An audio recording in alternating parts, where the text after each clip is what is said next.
Bu videonun sonundan başını anlatacağım size. Çünkü çekip çekmemek konusunda emin olamadım.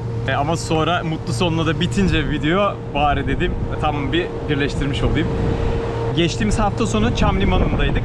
Heybeliada'nın arkasındaki limanda. Geceledik. Sabahleyin uyandık. İki tekne bordaydık. Muratların tekne, bizim teknemiz.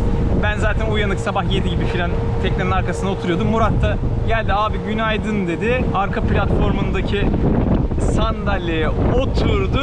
Cebinden telefonu, iPhone Pro Max 13 galiba. iPhone modellerini çok bilmiyorum. Cüp denize gitti. Yaklaşık 3,5-4 metre su var.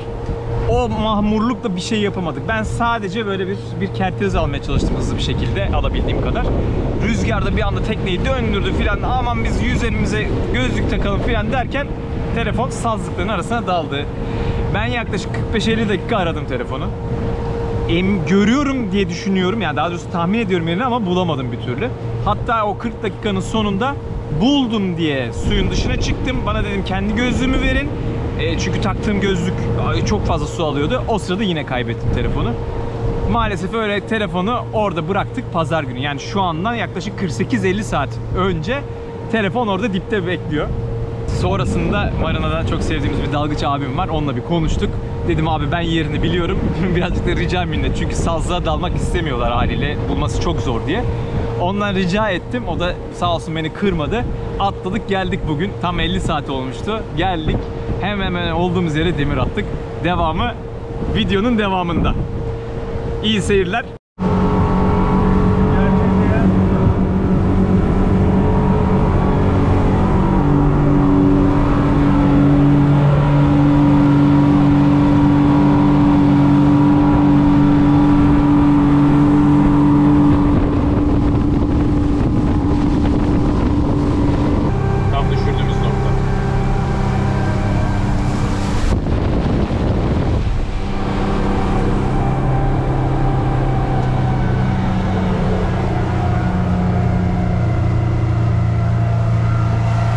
Dalgıçla beraber tekrar buraya geldik. Bakalım bulmaya çalışacağız. Önce noktamıza tekrar gidiyoruz.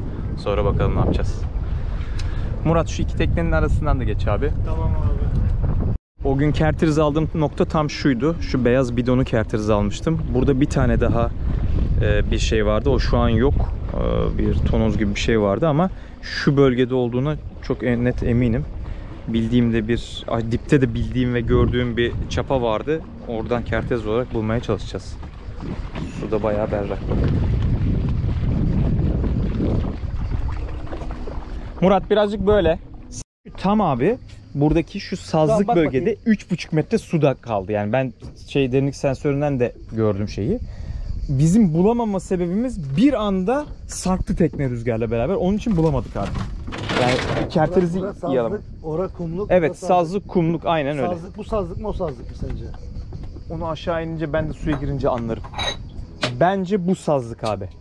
O sazlık değil. Orada su çünkü iyice sığlaşıyor. Bence bu taraftaki sazlık. Sazlıkları yapıyoruz, ineceğiz aşağıya. Ben de bir kendim de bakacağım. Ben de ineceğim referans verebilmek için. Çünkü aşağıda da gördüğüm yerler vardı. Onlara bakacağım. Kamerayı sana verdim abi. Rast gelsin.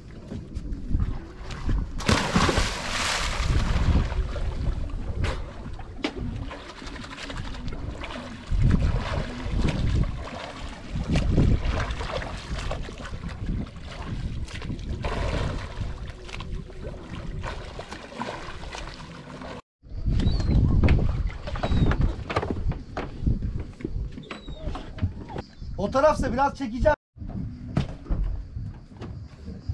Biz taradık biraz.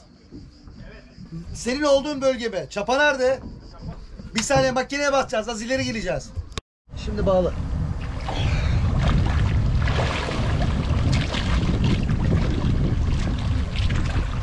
Bahsettiğim o çapa tam burada. Tam Çapanın ne tarafına kalıyor? çapanın bu tarafında kalıyor. Murat atsana kamerayı. Açık abi. At abi. Ver halatı bana. Al abi. Atayım mı? At.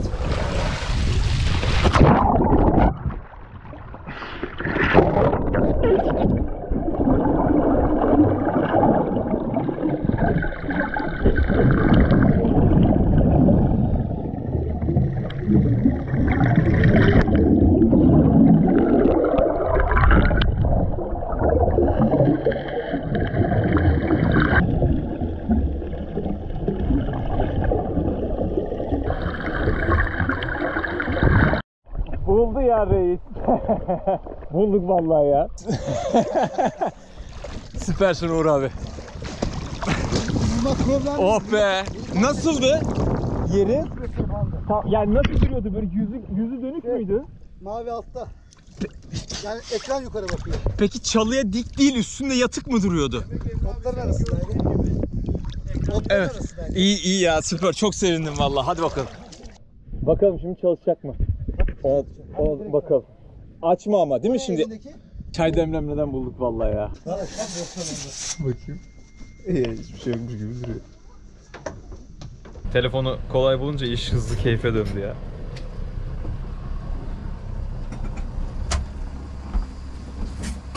Şimdi merak ettiğimiz kısım çalışacak mı? Çalışacak abi. Telefon tutalım. Aha, açıldı telefon direkt. Yansıma yapıyor mu? Evet, gözüküyor. Şarj da oluyor. Ne kadar kaldı abi telefon suda? 2 gün. Pazar 48 saat Pazar kaldı. 7'de düştü. Şu an salı saat 11'de aldık. Tabii 48 saatten fazla kalmış Evet, oldu. 2 günden fazla kaldı. Şu an Vay. şarj alıyor. Vallahi çalışıyor telefon. iPhone Pro Max 13 galiba telefon. Ben iPhone kullanıcısı değilim ama 48 saat kaldı. 3,5 metre suda, sazlıkların üzerinde kaldı telefon. Şarj da tutuyor. Çalışıyor da, bir problemi yok vallahi. Teknoloji de gelişmiş yani. Bizim için de, benim için de daha doğrusu enteresan güzel bir tecrübe oldu. Tavsiye edebileceğim şeyler şu olabilir bu konuyla ilgili olarak. Herhangi bir şey denize düşürdüğünüz zaman hızlı bir şekilde kerteriz almanız lazım. Olay anıyla beraber insan bir heyecanlanıyor, sağa sola bakamıyor. Onun için kerteriz almanız, özellikle 2-3 noktadan kerteriz alıp o noktayı belirlemeniz lazım. Hatta bence sığ suysa denizin dibinde, hani çok önemsemeyeceğiniz ama görülebilir ne de ağır ve sonradan alınabilecek bir şeyi hemen o noktaya da atabilirsiniz. Güzel bir tecrübe oldu. Bu videoyu da paylaşıyorum bu şekilde. Selamlar herkese.